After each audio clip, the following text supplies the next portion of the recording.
our final story of the day. I guess this is only our second story, even though we talked about a bunch of things, even though we talked about a bunch of subtopics within election night. Our second story is about my dark woke king, Kyle Kulinski. Kyle People Kulinski are asking questions. is one of the godfathers of progressive commentary in online. He's been doing this since 20. He's been doing this full time, I think, since 2012, but he's been posting since like 2008 or 2009. He's in this shit.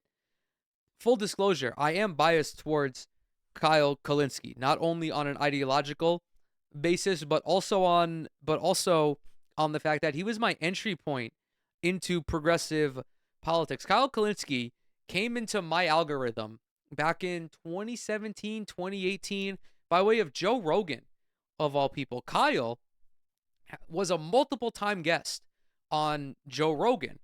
And I just found myself becoming more and more enamored with what he was talking about, how he was talking about it, and that was when I began to transition from being a fucking rad lib to a goddamn socialist. Right? Kyle led me to people like Sam Cedar and Hassan Piker, and ultimately, Kyle Kulinski is one of the reasons why I'm sitting in this chair doing this show for you guys, regardless of how small of an audience I may have. I would be remiss to say that I was not inspired by Kyle Kulinski. With that said, Kyle truly does not give a fuck, and he's never given a fuck. And I really like that about him.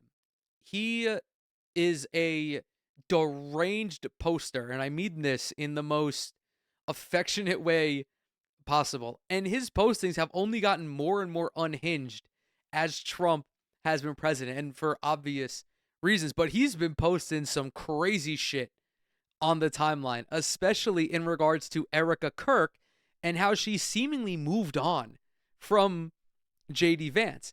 And right wingers they've done their best to vilify him and quote unquote cancel him. He posted a video on his YouTube channel, a 20-minute long segment about the MAGA cancel culture mob that came after him, but he took 4 minutes of that video and posted it on Twitter, and we're going to watch it because I believe that everything he's saying in this segment is appropriate. Let's have this conversation. People are asking questions. I'm asking questions, but a lot of people are asking questions. And what are they asking? They're saying, why is she running her hands through JD Vance's hair? Why is she doing that? That is a very, very intimate thing to do, and I'm not sure I've ever seen that happen with people who are not dating, who are not together. Why does he have his hands on her hips? That's another thing I haven't seen unless you're fucking dating. Why is she wearing leather clubbing sexy pants at what's supposed to be just a run-of-the-mill event, and here she is around JD Vance? Why did she say publicly that JD reminds her of Charlie? Why did JD say publicly that he wants his wife to convert to Christianity, throwing his fucking wife under the bus, throwing his wife directly under the bus? All of this is true, by the way. It's not included in the Twitter clip, but if you go watch the full channel on if you go watch the full video on Kyle's channel, he brings up all of these receipts. Yes, Erica Kirk was at some Toilet Paper USA event wearing leather pants with JD Vance there, hugging him, caressing the back of his head. And yes, JD Vance put his hands on her hips. I don't know about you guys, but the only person who I do that to is my wife. I've never, if you have female friends and you're together with somebody, you're not going to do those things. Or if you have male friends, you're not going to treat them like that. It is like, it's flirting. It's flirting. It's intimate. It's not how you should be acting. The issue with this, however, and this is something that Kyle has been talking about since Charlie Kirk's assassination, is that Erica Kirk is grifting off of Charlie's death. And he goes on to explain it. Oh, and the reason that he's in hot water is because he posted this in the corner of a Spirit Halloween costume that says fake grieving widow grifter with a picture of Erica Kirk in her leather pants holding a hat with $100 bills inside of it. Why was her head also on Jesse Waters' chest? That's another thing that happened, which was very apparent and very clear, and everybody had to pretend like it wasn't bizarre as we were all witnessing it. Why did she rush in to fundraise off of Charlie Kirk's murder? That seems wildly inappropriate to me. Wildly. That was the most fucking egregious thing that happened. When that graced my timeline, I could not begin to comprehend the depravity that could go through someone's mind.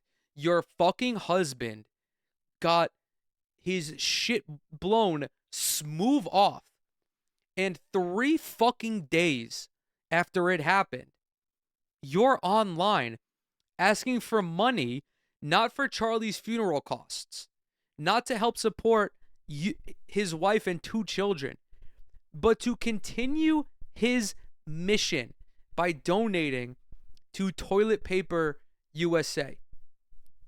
Just put yourselves in their shoes for a second, because I know I would not want my wife doing that. And I also know for a fact that, God forbid something happens, my wife would not behave in that manner. I understand people grieve differently, but what Erica Kirk is doing is not grieving. It's grifting. Inappropriate in that moment. Why did she post creepy videos on social media of her holding her dead husband's hand with him laying in the casket, getting fucking social media clout off of his demise? Are you kidding me? If I was fucking murdered, do you think Crystal would take a picture holding my dead hand as I'm in the carcass and fucking trying to make a social media clout moment off of it? Are you kidding me? That's fucking grotesque. And we're not going to pretend like it's not. It absolutely positively is. Why were there fucking pyrotechnics at his funeral before she spoke, like it was some sort of WWE event, like it was some sort of fucking celebration? That was also crazy. The entertainment value at Charlie Kirk's funeral is fucking insane. I understand when people say not to be sad at someone's viewing, like, you know, play my favorite music, this, that, whatever. I understand that, but pyrotechnics and fireworks at the viewing is crazy. Why did she immediately come out and say, I'm going to take over Charlie's position at TPUSA? Don't you think that the overwhelming majority of people, especially if you're torn up psychologically and mentally, wouldn't you say, you know what, I'm going to step back from the spotlight. I'm going to have some time to mourn. I'm going to have some time to reflect. I'm going to have some time to rethink my life. I'm going to have some time to get my shit together since I just lost my fucking better half. No, she immediately jumped in and said, I'm going to take Charlie's position at TPUSA. Why are there videos that are all over social media, and they are, you can't deny it, of her crying, but it's 100% proven there are no tears? She's got the tissue, she's doing the thing, but then you zoom in, there's no tears. Why is that happening? You could yell at me for acknowledging reality. I recently saw a video of this where she was backstage at some fucking event. I think it was the most recent one when she was wearing the leather pants, and you could see her putting the fake tears on her eyes, in her eyes. The same thing they do in a movie or in a TV show. She's got the vial and she's like, oh my God, it's just so disgusting. And I say this as somebody who hated Charlie Kirk's ideology. I detested him as a person. But at the end of the day, someone fucking died. And I believe that that same person deserves at least a little bit of respect in their death. And I'm not talking about like Dick Cheney, because Dick Cheney, rest in piss, bozo, is an evil person. He's an evil, murderous person with blood on his hands. In that instance, I don't give a fuck about what I want to celebrate. Like, I celebrated when Dick Cheney died. Fuck that guy. But Charlie Kirk was a conservative, and he had detestable opinions, but he didn't facilitate the war in Iraq. He wasn't a war criminal. Like, that's my dividing line. And I do agree with Kyle here. It's very gross for Erica Kirk to be behaving in this manner after the death of her husband. But I'm fucking acknowledging reality, and everybody knows it. Everybody knows it. Why is she hopping in front of every camera? Why is it that she's putting herself front and center, but then getting mad when people react? See, this is my message to conservatives. You can't have it both ways. You can't make her deeply political. You can't put her front and center. You can't put her at the head of TPUSA. You can't put her in front of every fucking camera and microphone in existence and then get mad when we react to it. That's not how it works. Either you're in the game or you're not in the game. Either you're in the game or you're not in the game. So, understand something. This was not just me. This was half the internet. This was even many right-wingers. And so, the fact of the matter is this. Why are they mad? They're mad because I'm right. They're mad because I'm right. They're mad because I hit a nerve. I hit a nerve because they know I'm getting at something real. That's why they're pissed off. They do not like it when a lefty tells the truth and hits a nerve on their side. They do not like it. They do not like it. Donald Trump and Republicans. Here's what... I don't know if it's in this clip or if it's in the full YouTube video, which, by the way, this is it. Partly hate him for that reason, correct, but they also hate him because he's doing what they're doing.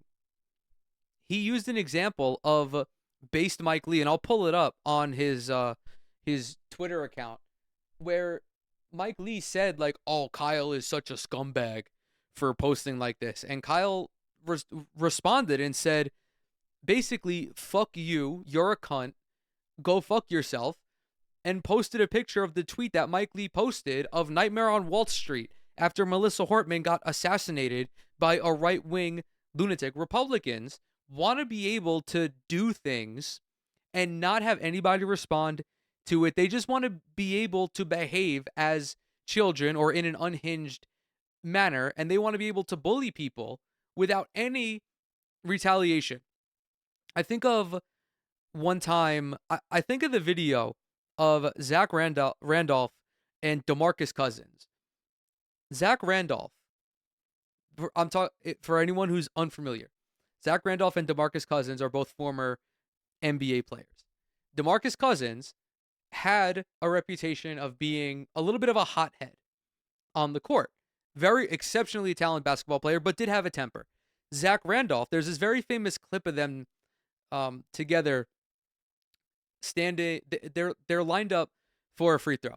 And Zach Randolph turns to DeMarcus Cousins and says, where I come from, bullies get bullied. Which basically means, in other words, if you're being mean or cruel to someone, I'm going to come up and be mean and cruel to you. Republicans do not like that mentality because, again, they're fucking pussies. And that's why they're mad at Kyle. They're mad at Kyle because he's playing their game. And they want to be the only people who are able to play this game. They've called Democrats over, the past however many years in the Trump era. Here's what they've called Democrats. The enemy within. Scum. Terrorists. Scum. Vermin. Radical. Lunatics. Demonic. Evil. Fascists. Marxists. Communists. Garbage. The enemy of the people. Treasonous. Animals. Degenerates. Jew haters. And lowlives. Let me repeat this. This is the politics you wanted. You wanted this politics. So now, when we play by the rules that you fucking laid out, you need to sit there and shut the fuck up and fucking take it.